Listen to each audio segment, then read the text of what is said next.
Le 15 septembre 1919, les gouvernements britanniques et français s'accordent sur le partage de l'Empire ottoman au Moyen-Orient. Après des mois de tergiversations en marge de la conférence de paix de Versailles, Clémenceau a lâché la région de Mossoul riche en pétrole et le Britannique Lloyd George a accepté la tutelle française sur le reste de la Syrie et le Liban. D'après les témoignages que nous avons, il se retire dans une petite pièce et Lloyd George lui dit « Alors, bon, êtes-vous prêt à nous céder Mossoul ?» Clémenceau répond « Il n'y a pas de problème ». Et pourquoi est-ce que les Anglais tenaient à Mossoul? C'est tout simplement parce que les Allemands avaient découvert, peu de temps avant la guerre de 14, du pétrole. Et Lloyd George continue en disant, et Clémenceau d'ailleurs lui répond, mais avez-vous encore une autre exigence? Bien sûr, lui répond Lloyd George. Nous voulons la partie concernant la Palestine. Vous l'aurez, dit Clémenceau. 3 ans auparavant, en pleine guerre contre les Turcs engagés aux côtés de l'Allemagne, les Alliés s'étaient pourtant déjà répartis leur zone d'influence dans la région avec les accords secrets de Sykes-Picot. Lors de la Première Guerre mondiale, en prévision d'une victoire sur les Turcs, les Britanniques et les Français ont respectivement chargé Mark Sykes et François-Georges Picot de négocier leur zone d'influence au Proche-Orient. Le 16 mai 1916, un dernier échange de lettres entre alliés scelle l'accord secret Sykes-Picot sur le partage de l'Empire ottoman.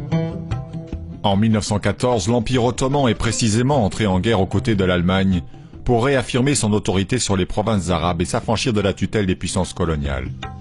Mais les Britanniques s'emploient à soulever les Arabes contre les Turcs et promettent au shérif de la Mecque et à la dynastie hachémite un grand État arabe indépendant s'ils se retournent contre l'Empire ottoman.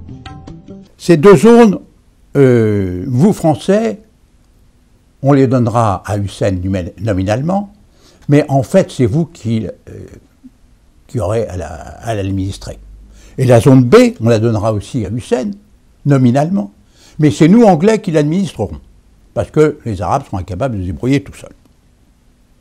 Et puis alors il y avait une dernière zone, qui était très importante, toute petite mais très importante, c'est la zone de Jérusalem, et là on avait décidé d'internationaliser cette zone. C'était la zone des lieux saints, avec Jérusalem, Bethléem, Nazareth, etc. etc. Bon. À partir de 1917, les Britanniques vont de succès en succès sur les fronts du Proche-Orient et n'ont plus l'intention de s'en tenir aux accords Sykes-Picot. Londres veut la main sur la Palestine et exige l'extension de l'Irak aux champs pétrolifères de Mossoul. Très vite, la rivalité franco-anglaise et les intérêts dans le pétrole ont enterré la promesse d'un vaste État arabe sur le croissant fertile. La première chose qui s'est passée, c'est que les accords Sykes-Picot n'ont pas été appliqués. Ils n'ont pas été appliqués dès le départ. Pourquoi? Parce que les Juifs n'ont jamais voulu que ces accords soient appliqués. Ils ont fait tout ce qu'ils ont pu pour les torpiller, en particulier pour torpiller le fameux condominium franco-anglais sur Jérusalem et sur les environs. À la fin de la guerre, Londres résiste donc d'abord aux prétentions françaises et soutient Faisal, le prince hachémite qui tente de négocier son royaume à Damas. Menacés par une révolte en Égypte, et pour éviter une dégradation des relations avec la France, les Britanniques choisissent finalement de se retirer de la Syrie en laissant Faisal et les nationalistes qui ont proclamé l'indépendance dans un face-à-face tendu avec les troupes françaises du général Gouraud, nommé haut-commissaire. Et c'est ainsi que les Français, enfin que le gouvernement français représenté par Clémenceau, parce que les Français n'ont jamais été consultés, bien sûr, comme il se doit dans toute démocratie, les Français ont abandonné le condominium qu'ils avaient sur la Palestine. Et pourquoi? Parce que les Juifs l'exigeaient. Les Juifs savaient que les Français, protecteurs des chrétiens, en vertu de leur vieux protectorat catholique qui remontait à François Ier, les Français risquaient de leur mettre des bâtons dans les roues. Tandis qu'ils savaient aussi que les Anglais s'arrangeraient pour ne leur faire aucune difficulté. Et effectivement, c'est ce qui s'est passé. En avril 1920, la conférence de San Remo octroie officiellement le mandat à la France, libérant ses ambitions coloniales. Le général Gouraud peut marcher sur Damas, écraser l'armée syrienne et chasser Faisal du pays. Quand on parle d'une révolution en Syrie, d'abord c'est une honte pour la révolution d'abord, parce que ça c'est anti-révolutionnaire essentiellement parlant. Et ça ne veut pas dire que ce qui règne est bon, non. Moi je parle dans le contexte historique, mais une dictature individuelle, c'est une chose, et une dictature massive de religion est une autre chose. Au bout de 4 ans de guerre, en tout cas, ils nous disent tous on subit une guerre qu'on ne comprend pas, surtout. C'est vraiment, on ne comprend pas les enjeux. Ils ne comprennent pas les enjeux, ils ne comprennent pas comment on a pu en arriver là en Syrie.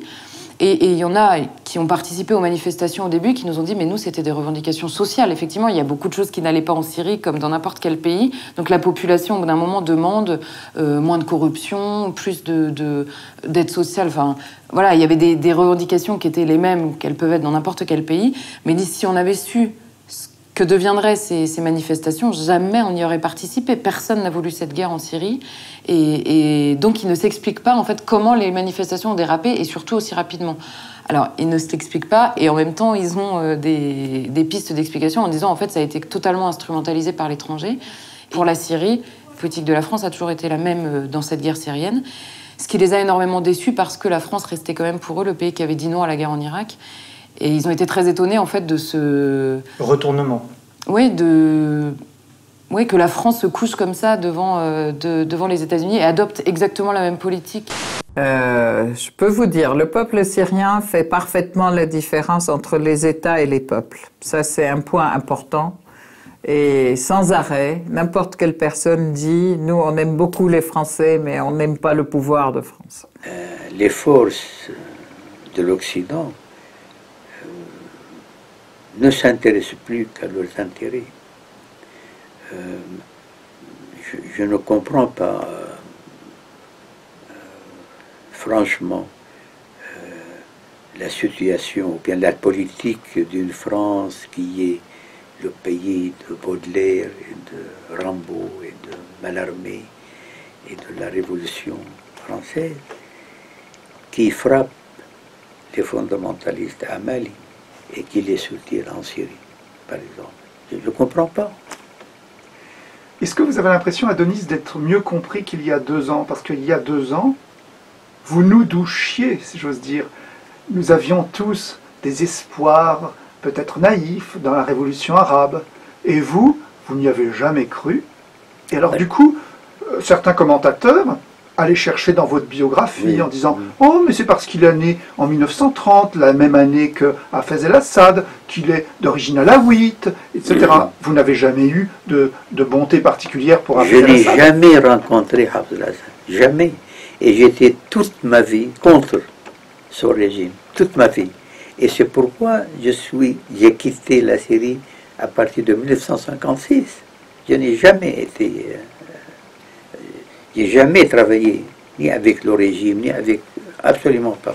Il y en a encore beaucoup qui ne soutiennent pas ce gouvernement.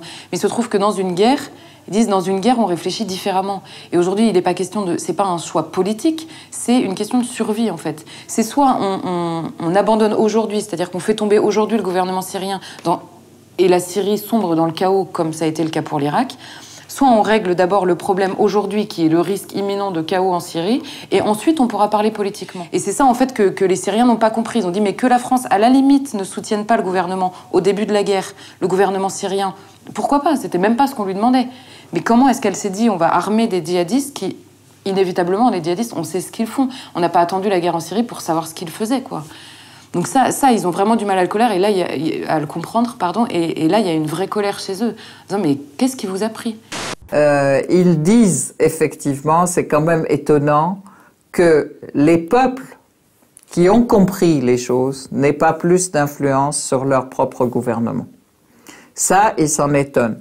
Ils s'étonnent du fait qu'ils disent « Ah, mais si c'est la démocratie, comment ça se fait que le peuple n'arrive pas à imposer son point de vue ?» Les droits de l'homme ont été énoncés par l'ONU à peu près à la même époque où la charte de l'ONU a été créée. Alors la charte de l'ONU, elle est basée, elle est fondée sur le respect de la paix, d'abord, par le respect de la souveraineté nationale. Le principe étant que si on ne respecte pas l'égale souveraineté des États, alors on permet aux États, forcément les plus forts, parce qu'il n'y en a pas d'autres, de s'ingérer dans les affaires intérieures des plus faibles, et c'était une des causes de la Deuxième Guerre mondiale, puisque Hitler ne se gênait pas pour s'ingérer dans les affaires de l'Autriche, de la Tchécoslovaquie, etc., et de la Pologne. Alors après, il y a eu la décolonisation, qui n'a fait que renforcer ce sentiment, parce que les pays décolonisés, la dernière chose qu'ils voulaient, c'était que les ex-colonisateurs s'ingèrent dans les affaires intérieures. Et l'ingérence, c'est pas seulement les guerres, d'accord? L'ingérence, c'est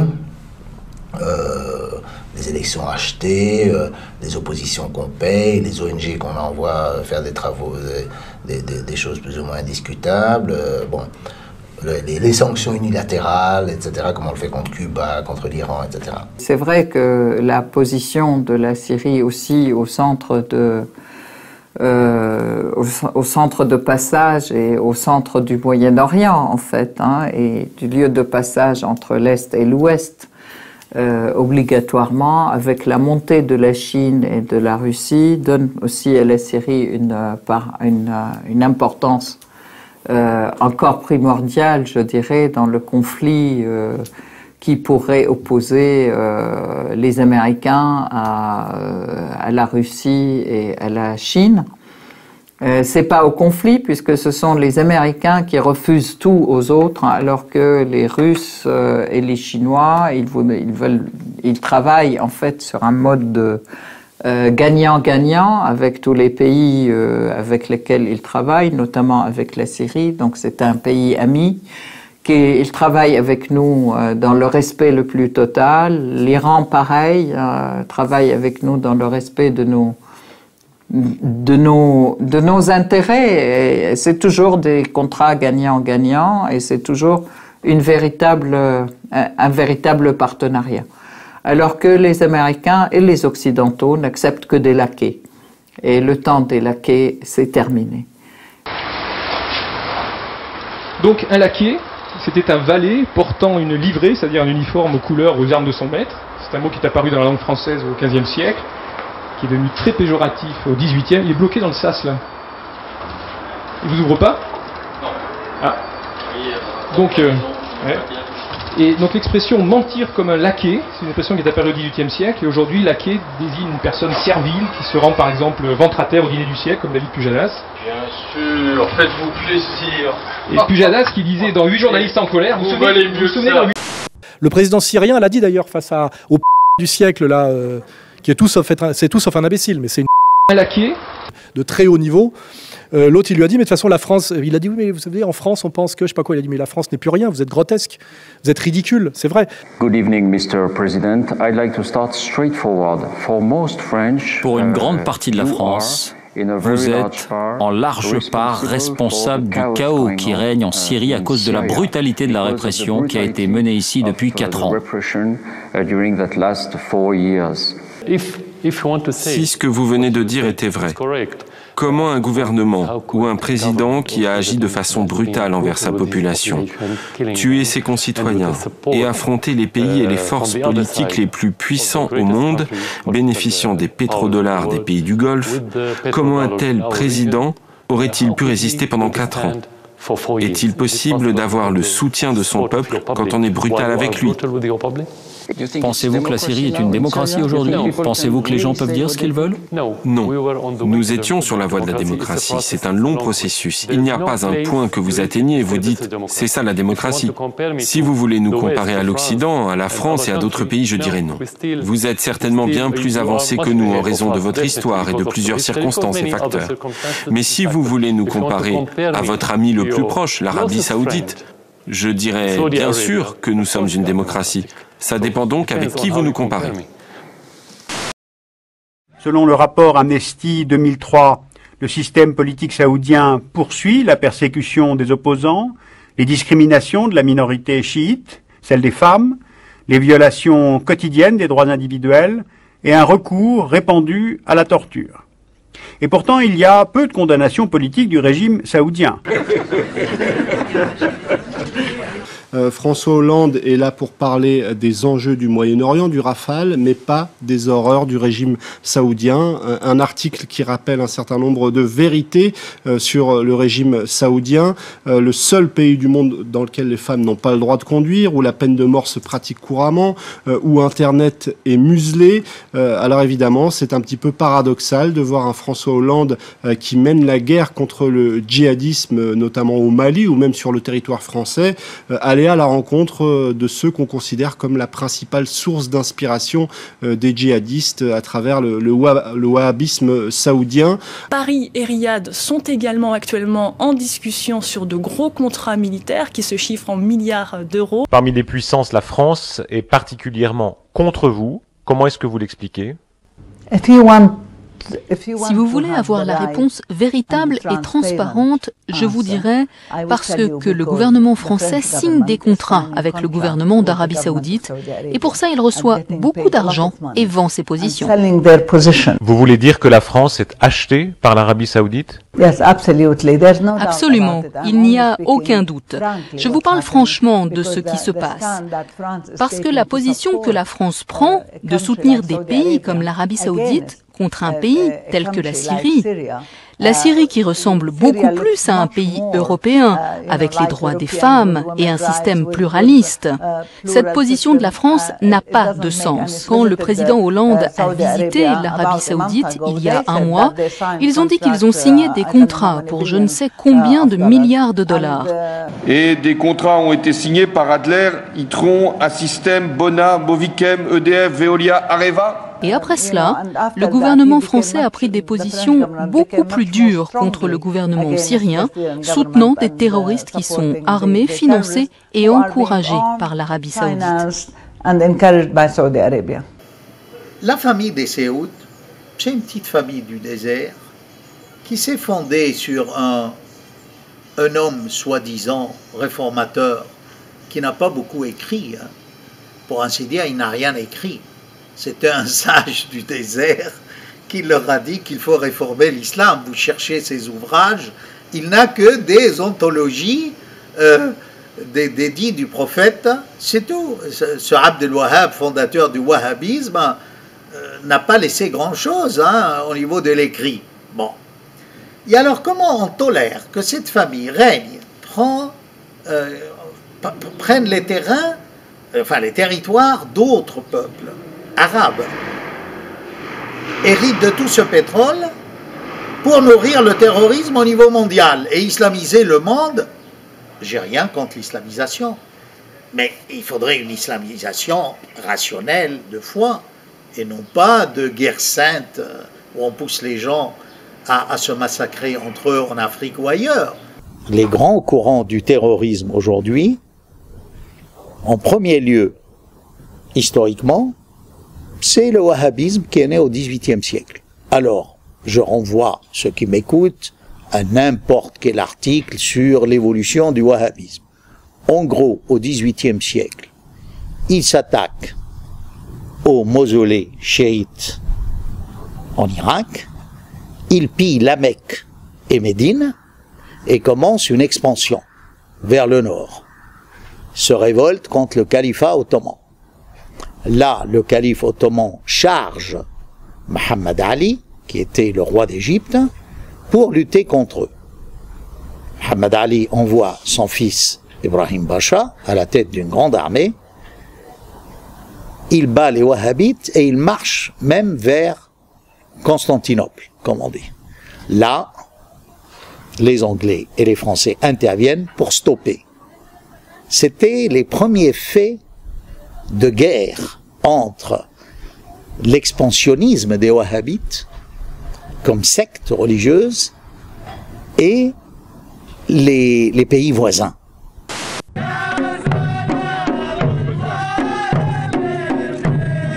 C'est l'État en quelle année ça?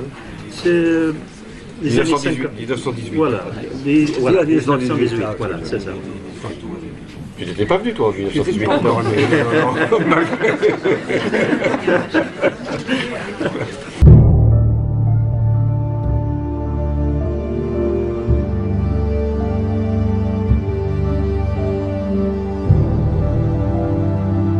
je ne vois pas pourquoi à un moment donné on serait offensé parce que je critique l'Arabie Saoudite, qui à mon avis, quand on voit les élites saoudiennes, tu es allé à Marbella voir la famille royale d'Arabie Saoudite à Marbella?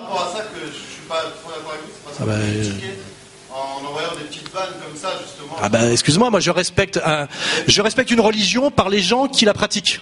C'est comme ça que ça marche. C'est-à-dire que quand je vois qu'un type se tient de façon exemplaire, il vit de façon exemplaire, et on me dit c'est un musulman, je me dis ben un musulman se tient de façon exemplaire. Si je me dis tu dois respecter le roi d'Arabie Saoudite car c'est lui qui contrôle politiquement et militairement les lieux saints, et que je vois un type à Marbella qui tire des putes et qui se défonce à la cocaïne toute la journée en regardant des films porno, je me dois de dire que ce type est un traître à la religion bien comprise, que c'est humainement une ordure et que je lui pisse à l'arrêt. Abdelaziz bin Abdelrahman al-Faisal هو الذي أقر لبريطانيا اللا مانع لديه من إعطاء فلسطين لليهود المساكين عام 1915.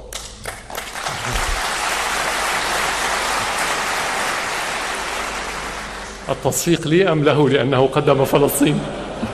Je donne le 175.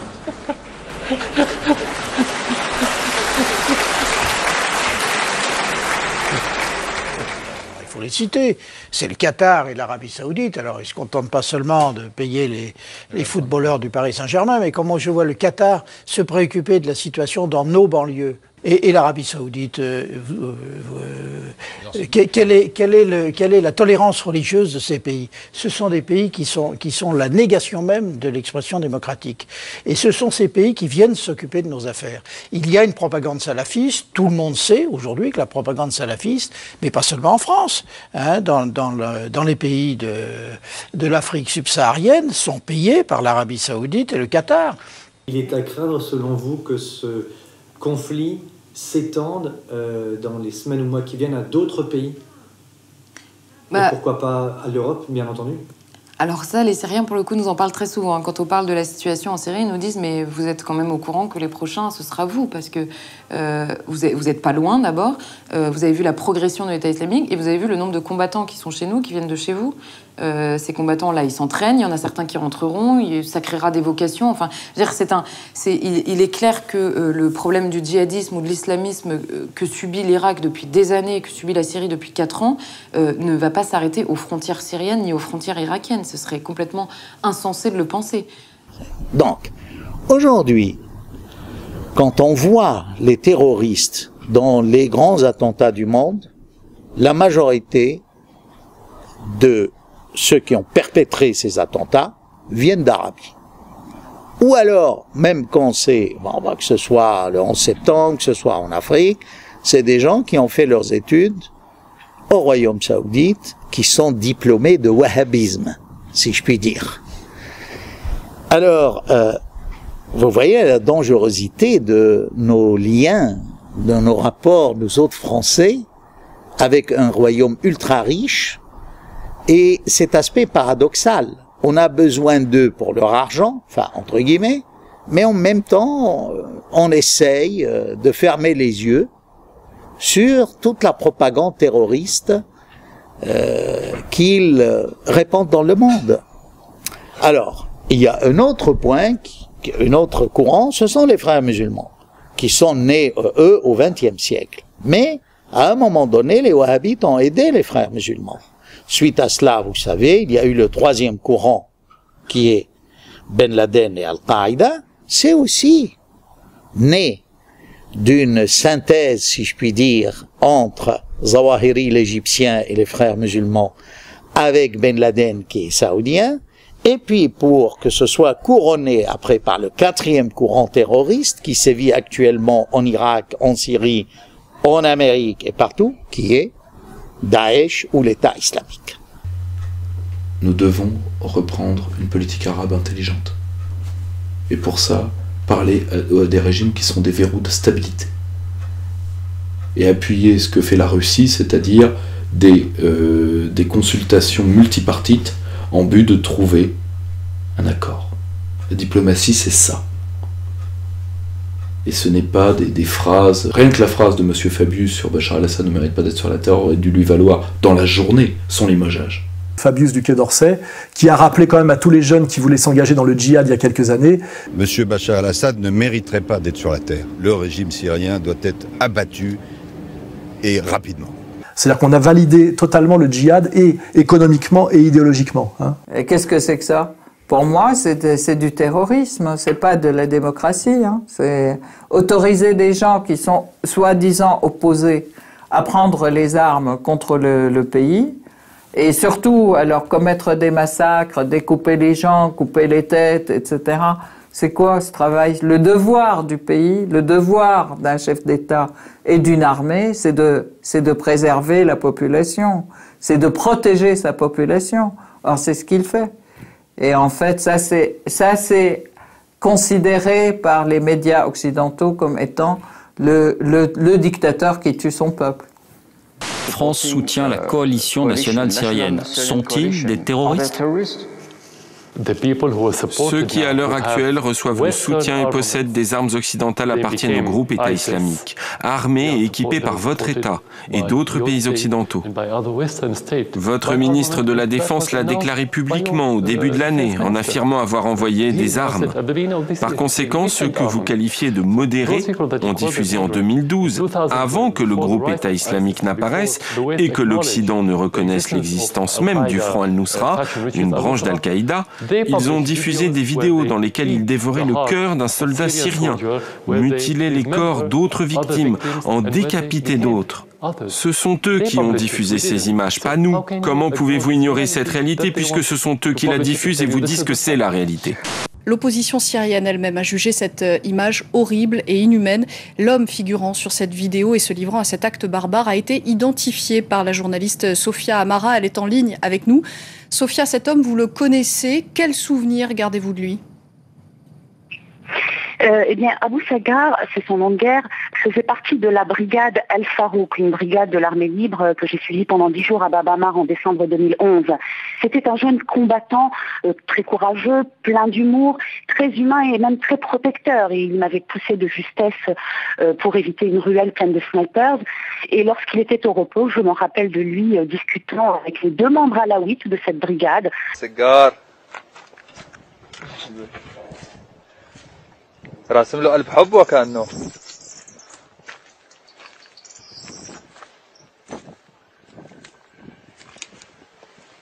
أقسم بالله سوف نأكل من قلوبكم ومن كبودكم يا جنود بشار الكلب.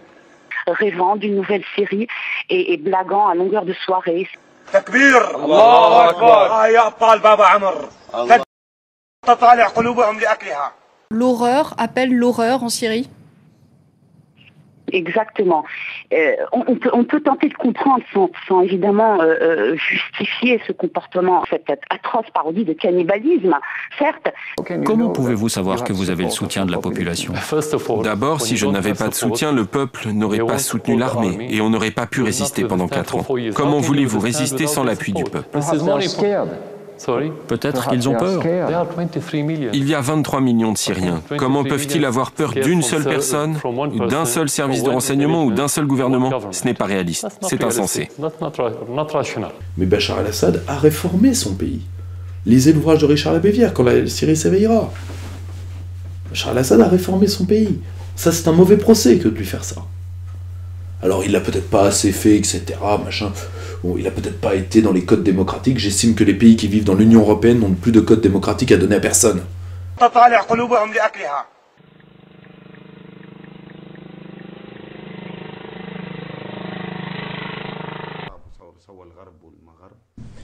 Would you do it again if you had to do it? We will do worse than this if we don't get help, a no-fly zone and heavy weapons. You've seen nothing yet. Donc, vous n'avez aucune responsabilité dans ce qui s'est passé ces dernières années? Il n'y a rien d'absolu. Il n'est pas précis de dire qu'on n'assume pas une responsabilité. Chacun a une part de responsabilité. Nous, en Syrie, nous avons nos problèmes. Le gouvernement est responsable. Chacun d'entre nous est responsable. Tout citoyen syrien est responsable. Mais là, je parle de ce qui a amené le groupe État islamique en Syrie, le chaos. Et votre gouvernement, ou si vous préférez qu'on le désigne par le terme de régime, comme ils le font pour nous, le régime français est responsable, car il a soutenu ces djihadistes en les considérant comme une opposition modérée. Donc, pour mener la guerre à Assad, au lieu d'intervenir directement, comme le demandait le président Hollande, il laisse ce travail aux islamistes. En quelque sorte, nous sommes des alliés de ce djihadisme, tactiquement. La guerre contre la Syrie n'a pas commencé en 2011, mais au moins en 2009. L'ex-ministre français des Affaires étrangères, Roland Dumas, a confié qu'il avait reçu des propositions des Britanniques disant on va attaquer la Syrie, en 2009 donc. Il avait refusé. Et en fait, ça commence plus tôt. Dès 2007, ça se prépare au Liban, où Bandar Sultan, un grand ami de Bush, au point qu'il va être surnommé Bandar Bush, va financer des milices terroristes extrémistes au Liban d'abord et puis en Syrie. Et ça, c'est une opération où l'Arabie Saoudite sert d'intermédiaire pour une filière terroriste organisée par les États-Unis. Je rappelle d'ailleurs que la matrice de l'islam radical, ce sont les Émirats et les pays du Golfe qui sont entièrement la main dans la main militairement avec les États-Unis. Alors il y a cette stratégie américaine de démolition des régimes arabes laïques. Ce sont quand même les Américains qui ont fabriqué Al-Qaïda. Hein, je suis désolé. Ça, c'est un fait qui n'est plus contesté par personne. Et non pas ceux qui y résistent, qui étaient les nations musulmanes, si je veux pas parler du chiisme iranien, mais la Libye, la Syrie, qui étaient des pays laïques à islam majoritaire, mais avec une coexistence de religion. Les relations entre États-Unis et terrorisme, ça commence, disons, en 78. En Afghanistan, une révolution vient d'installer un gouvernement d'inspiration socialiste, le gouvernement Taraki, et c'est la meilleure période de l'histoire de l'Afghanistan. On construit des routes, on ouvre des écoles, des hôpitaux, il y a l'émancipation des femmes, les mariages d'enfants sont interdits. C'est vraiment la meilleure période pour l'Afghanistan. Ça, c'est intolérable pour les États-Unis qui veulent absolument contrôler cette zone stratégique au centre de l'Asie, d'autant plus que le gouvernement afghan nouveau est assez favorable à l'Union soviétique. Donc il faut absolument le renverser. Le problème pour les États-Unis, c'est qu'ils sortent de la guerre du Vietnam, qu'ils ont perdu lamentablement. L'occupation au sol, ça n'est donc plus possible, il serait trop impopulaire. Et donc ils vont recourir à un autre stratagème, une guerre indirecte. Avec l'Arabie Saoudite, ils vont recruter, financer, armer dans une opération secrète, la CIA, l'opération Ben Laden. Ils vont recruter 35 000 moudjahidines venus individuellement de 40 pays et ils vont former une armée de guérillas terroristes pour renverser ce gouvernement.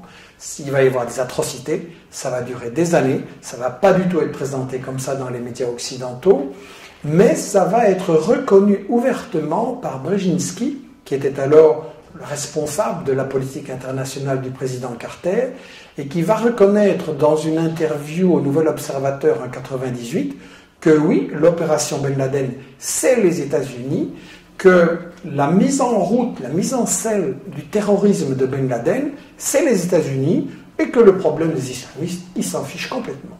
US National Security Advisor Brzezinski flew to Pakistan to set about rallying resistance. He wanted to arm the Mujahideen without revealing America's role. On the Afghan border near the Khyber Pass, he urged the soldiers of God to redouble their efforts. La méthode qui a tellement bien marché en Afghanistan, les États-Unis vont la réutiliser contre la Yougoslavie, d'abord en Bosnie, 91-95, puis contre le Kosovo, 98-99, et ça va être dévoilé par Sibel Edmonds, qui après le 11 septembre a été engagée comme traductrice par le FBI, et qui va constater que, en fait, la CIA, le Pentagone, les affaires étrangères, ont collaboré contre la Yougoslavie avec des terroristes d'Al-Qaïda de très haut niveau et qui va le déclarer dans son témoignage, dans son livre Classified Woman. Donc on voit quelle est la constante de leur politique en fait. Après les colonisations ou la décolonisation, il y a à nouveau cette volonté de recoloniser de manière différente par le terrorisme, et le terrorisme devient l'instrument de base qui leur permet de défaire toutes les résistances des pays. Beaucoup de journalistes et d'analystes disent que vous avez favorisé l'émergence du groupe État islamique parce que c'est une opportunité pour vous d'apparaître comme un bouclier. Un rempart, un bouclier. Mais le groupe État islamique a été créé en Irak en 2006 sous la supervision des Américains. Je ne suis pas en Irak, je n'y ai jamais été. Je ne contrôlais pas l'Irak, c'était les Américains qui contrôlaient l'Irak. Avant, il y avait le front Al-Nusra, qui fait partie d'Al-Qaïda. Et avant, il y avait les frères musulmans. Tous sont le socle sur lequel s'est appuyé le groupe État islamique pour apparaître. C'est M. Bachar el-Assad qui est à l'origine du développement de Daesh. Et passons à présent à notre entretien exclusif avec le député Les Républicains Jean-Frédéric Poisson. Parti en Libye et en Syrie, il nous livre ses impressions après sa rencontre avec le président Bachar al-Assad. Ce n'est pas moi qui ai sollicité l'entretien avec Bachar al-Assad.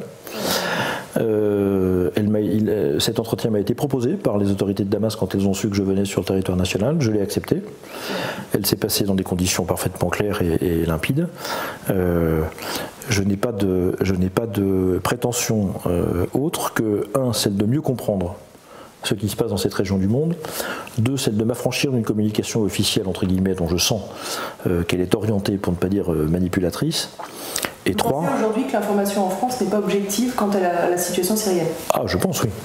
Oui, je pense. Je pense en particulier qu'on ne donne jamais la parole à ces Syriens qui veulent que Bachar al-Assad reste au pouvoir coûte que coûte. On ne les entend pas, ceux-là. Et moi, je les ai entendus. Alors, il y a un problème de déséquilibre, ils m'ont parlé. Il ne faut pas me dire qu'ils n'existent pas. Je sais où ils sont, je peux en emmener même, pourquoi pas, dès demain matin. Et on ne les entend jamais en France. On entend que c'est comme si cet homme n'avait que des opposants. Mais comme il m'a dit lui-même, avec tout le monde qui est contre moi, enfin, si le peuple syrien ne me soutenait pas, où est-ce que je serais aujourd'hui ? Et moi, j'ai tendance à faire confiance davantage aux Syriens à qui j'en parle qu'à Al Jazeera ou à CNN quand ils décrivent la situation. Et donc, j'ai tendance à dire, si effectivement on veut des éléments d'appréciation sur cette situation, écoutons ceux qui sont concernés et laissons-leur la parole. Et quand ils parlent, ils disent ça. On attend la France, on attend qu'elle se désolidarise de la position saoudienne et on fait confiance à Bachar al-Assad pour nous protéger et seul lui peut le faire. Il y a aujourd'hui des gens en France, et parmi eux des hommes politiques, des parlementaires notamment, vous en avez reçu quelques-uns ici, qui disent qu'il faut renouer le dialogue avec vous.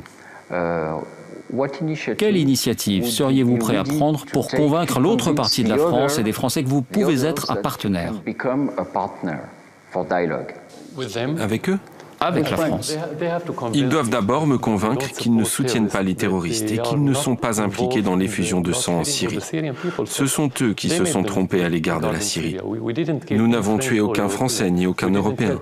Nous n'avons pas aidé les terroristes dans votre pays. Nous n'avons pas aidé ceux qui ont attaqué Charlie Hebdo. C'est vous qui avez aidé les terroristes. Par conséquent, votre pays, les Occidentaux, doivent nous convaincre qu'ils ne soutiennent pas les terroristes.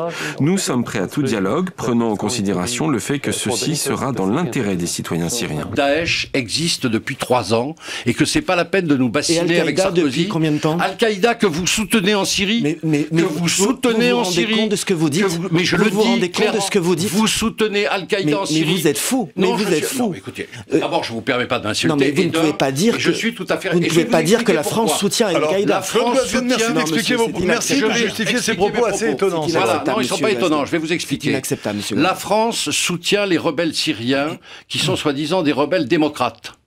Des rebelles syriens démocrates en Syrie contre M. Assad. C'était au début de l'insurrection. Qui a récupéré les rebelles syriens démocrates? Al-Nosra. Qu'est-ce que c'est qu'Al-Nosra? Vous savez bien.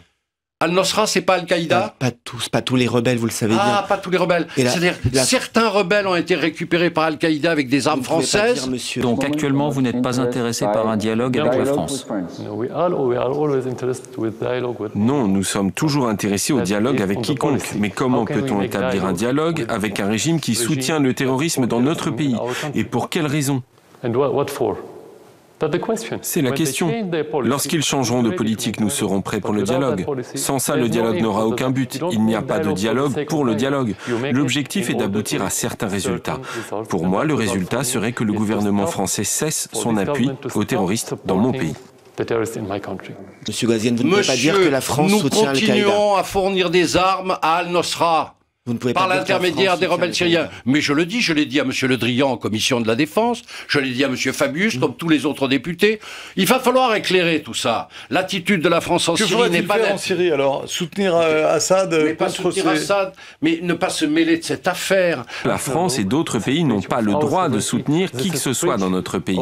C'est une violation du droit international, de notre souveraineté et des valeurs dont ils se vantent, et dont certains prétendent être fiers depuis des décennies, voire peut-être depuis des siècles, parmi lesquels la démocratie. Est-ce de la démocratie que d'envoyer des armes aux terroristes et de les appuyer? Ai-je le droit de soutenir les terroristes qui ont attaqué Charlie Hebdo, par exemple?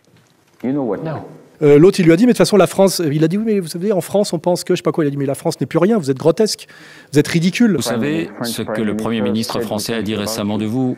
Un boucher. Il a dit, c'est un boucher. Que répondez-vous? Tout d'abord, je vais être franc avec vous. Personne ne prend plus au sérieux les déclarations des responsables français. Pour une simple raison, c'est que la France est devenue en quelque sorte un satellite de la politique américaine dans la région. Elle n'est pas indépendante et n'a aucun poids. Elle n'a plus aucune crédibilité. Sur la question NSA, j'allais dire la question ne m'a pas été posée, mais le président Obama y a répondu. Et concernant les États-Unis, quelle est la vision de Bachar el-Assad encore une fois? Est-ce qu'il a l'impression que les États-Unis souhaitent souffler sur les braises et laisser la situation s'enliser, ou au contraire que, encore une fois, il y a un certain profit à faire de manière plus ou moins... Écoutez, je vais vous citer, je lui ai posé à peu près exactement la même question. La réponse qu'il m'a faite tient en une phrase. Il m'a dit, ne perdez pas de vue qu'il peut y avoir deux diplomaties, celle du département d'État et celle de la Maison-Blanche, et qu'elles ne se rejoignent pas toujours. Alors, qu'est-ce qu'on tire de ça, je ne sais pas. Encore une fois, je sais les Américains suffisamment pragmatiques pour préparer à l'avance toute forme de retournement et s'assurer qu'effectivement, retombons sur leurs pieds après quoi qu'il arrive. Bashar al-Assad now joins a list of Adolf Hitler and Saddam Hussein. Washington prêt à négocier avec Bachar el-Assad pour trouver une solution politique à la guerre civile en Syrie. Le conflit entre dans sa 5e année, plus de 220 000 personnes ont été tuées, 4 millions de personnes ont trouvé refuge dans les pays voisins et ce chaos a favorisé l'émergence du groupe État islamique. Sur CBS, le secrétaire d'État américain John Kerry a déclaré « Il n'y a pas de solution militaire, il y a seulement une solution politique ». Plus qu'une unité, c'est une vraie complicité entre Barack Obama et François Hollande qu'on a pu noter hier lors de la soirée passée à la Maison-Blanche par le président français. Je vois que les journalistes français et américains ont certains points communs. Lesquels Ici, Londres. Les Français parlent au français. À qui le tour aujourd'hui, Bernard-Henri Lévy, et que faire pour la Syrie où le régime d'Al-Assad continue de réprimer et de tuer presque chaque jour? Est-ce qu'il faut se mobiliser aussi fortement? Est-ce que vous seriez prêt à vous mobiliser aussi fortement pour la Syrie que vous l'avez fait pour la Libye? À qui le tour? Bachar el-Assad. Oui, mais comment? Ou Mahmoud Ahmadinejad. Hein? Ou Ahmadinejad en Iran. Voilà, il y en a deux là qui sont évidemment dans la ligne de mire, mais pas de la France. La communauté organisée. Des méthodes meurtrières dénoncées par la communauté, notamment une organisation prépare depuis des années l'hypothétique procès de Bachar el-Assad. Elle est basée en Europe, Walid Berissoul, et vous avez rendu visite à ces enquêteurs très spéciaux qui croulent en fait sous l'épreuve. Oui, c'est une équipe qui s'est installée dans une capitale européenne dont on taira le nom pour des raisons de sécurité. D'ailleurs, pour être plus sûr, ils déménagent tous les 6 mois. Et du sol au plafond sont stockés des cartons de documents du régime syrien. Il y a plus de 500 000 pages. On retrouve tout, la torture, les meurtres, les viols, les barils de TNT, les armes chimiques et le plus important, les noms. Ces documents fournissent les noms des principaux donneurs d'ordre, 24 hauts dignitaires, tous accusés de crimes. Attention. C'est un travail qui permet de fournir des dossiers clés en main à une éventuelle cour internationale. Ça veut dire qu'ils sont mandatés par personne qu'eux-mêmes, en fait, hein, c'est ça? Exactement, mais ils sont financés par plusieurs pays occidentaux, parmi lesquels les États-Unis, la Suisse, le Canada, l'Union européenne, et ils travaillent de manière un peu informelle avec la Cour internationale de La Haye. Et ils sont donc basés dans une capitale européenne. Quelque part en Europe. Quelque part en Europe, merci. Un journaliste aujourd'hui est soit un chômeur, soit une pute. Quand John Kerry, le secrétaire d'État américain, a dit que peut-être qu'il y aura un dialogue avec le président Bachar el-Assad avant de revenir sur cette position, vous aviez dit ce ne sont que des mots. Moi, je voudrais des actes et je voudrais entamer le dialogue. Donc vous semblez prêt au dialogue? Bien sûr que nous sommes prêts. J'ai dit que nous sommes disposés à mener un dialogue avec tout pays dans le monde, y compris avec les grandes puissances, y compris avec la France. Mais j'ai dit que le dialogue doit s'appuyer sur une politique précise. Les fers de lance contre la Syrie ont été 1, la France, 2, le Royaume-Uni. Ce n'étaient pas les États-Unis cette fois qui soutenaient les terroristes en Syrie.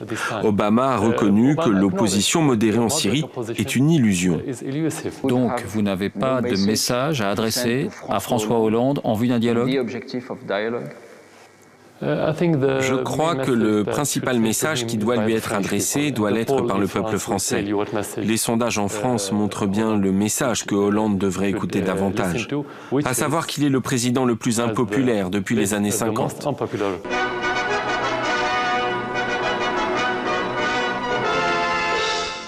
Monsieur Guy Mollet, président du Conseil depuis 9 mois, est à son banc, au banc du gouvernement, entouré de plusieurs ministres, et puis on apporte une dépêche. Nationalisation du canal de Suez. Et immédiatement, la nouvelle fait le tour de tout l'hémicycle. Et immédiatement, la colère monte. On peut dire qu'il y a unanimité. Qu'est-ce que c'est que cette nationalisation, sinon une gifle que Nasser a donnée à l'Occident? Et il faut répondre à cette injure, il faut y répondre tout de suite. Certains parlent d'aller bombarder tout de suite Alexandrie. C'est aller un peu vite en besogne. David Cameron dit, effectivement, il n'est pas impossible que nous procédions comme bon nous semble. Est-ce qu'on va agir avec la Grande-Bretagne? Oui. De même que Guy Mollet à Paris est très tenté aussi d'intervenir, et Christian Pineau, ministre français des Affaires étrangères, s'entretiendra téléphoniquement. On se concerte en permanence avec Sir Anthony Eden. Sir Anthony Eden qui lui dira qu'il a réuni pendant la nuit son conseil des ministres et qu'il y a unanimité chez les ministres britanniques. Et sur cette question-là, nous avons des positions identiques. Et l'on est décidé à agir, à Londres et à Paris. Eden et Mollet sont décidés à intervenir. Oui, mais comment?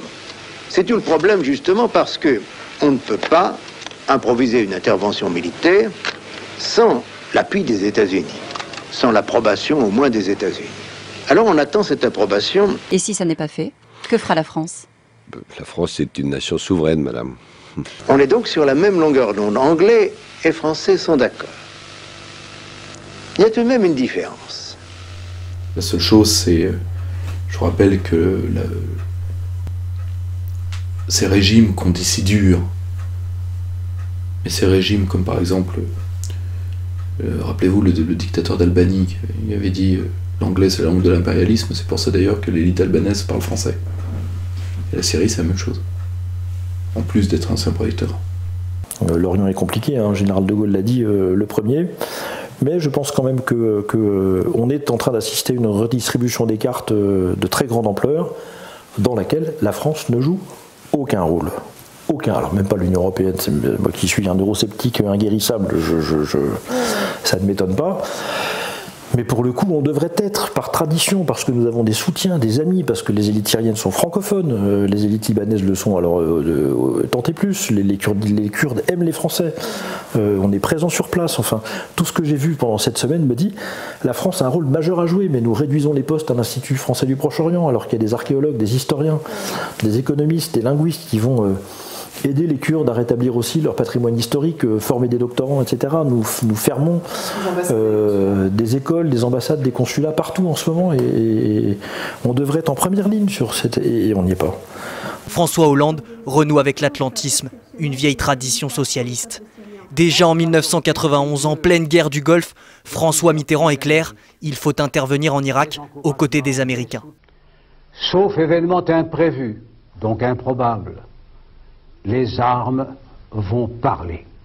Une ligne interventionniste qui remonte à la SFIO des années 50. Historiquement, les socialistes sont plus proches des Américains que les gaullistes. D'ailleurs, en 2003, Jacques Chirac refuse de s'engager en Irak. Alors aujourd'hui, en suivant la voie américaine, la France fait figure de meilleur élève de la classe OTAN. La non-reconnaissance de la Chine pendant des années, De Gaulle l'a reconnu. Ça, c'est de nouveau la force morale d'un pays qui est indépendant. Mais maintenant, on ne penserait pas à la France dire, écoutez, on n'applique pas les sanctions contre l'Iran. On n'imaginerait pas ça. Mais on devrait. Sur l'impérialisme, on a fait avaler l'impérialisme au nom de l'ingérence pour les droits de l'homme. Donc on a donné un emballage de gauche, acceptable par la gauche, ayant perdu toute perspective et toute analyse des relations internationales. On a fait un renversement total. On s'est aligné sur les positions qui sont in fine celles de la communauté. Bon. On a tué notre propre comment dirais-je, possibilité d'autonomie. Tout à coup, nous étions dans une situation où 10 ans après la rupture entre la France et les États-Unis sur l'Irak, la France était devenue notre meilleur allié, le pays avec lequel nous étions le plus d'accord sur la Syrie. Les Freedom Fries étaient déjà loin. Vive la France! God bless America. Dieu bénisse l'Amérique et que vive l'alliance entre nos deux grands pays. In honor of the United States of America, of the President Barack Obama, Michel, long live the United States, vive la France.